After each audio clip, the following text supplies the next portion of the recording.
If your bathroom sink is slow to drain, you may need to unclog the U-shaped pipe under the sink, called the P-trap, as well as remove the plunger to properly clean out the drain. The tools you'll need for this project are small and large-sized buckets and an old toothbrush. In order to have enough working room, completely clean out the area under the sink.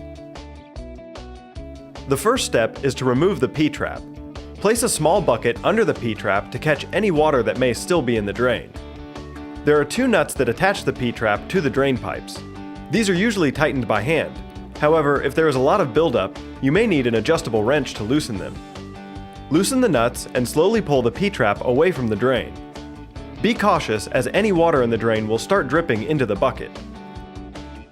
Clear any visible debris from the drain. Take the clogged P-trap to another sink. Clear out and dispose of any clogged pieces, and then scrub the P-trap with an old toothbrush and rinse it out well.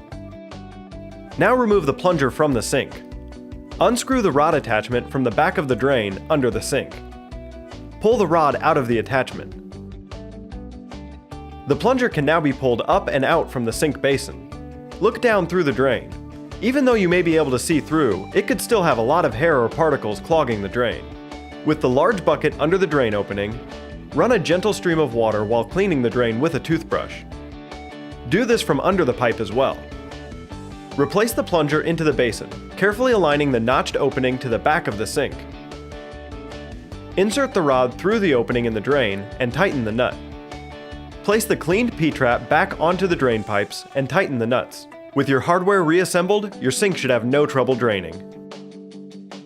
If you have any questions about this process, contact Empire Inspectors at 914-352-0699.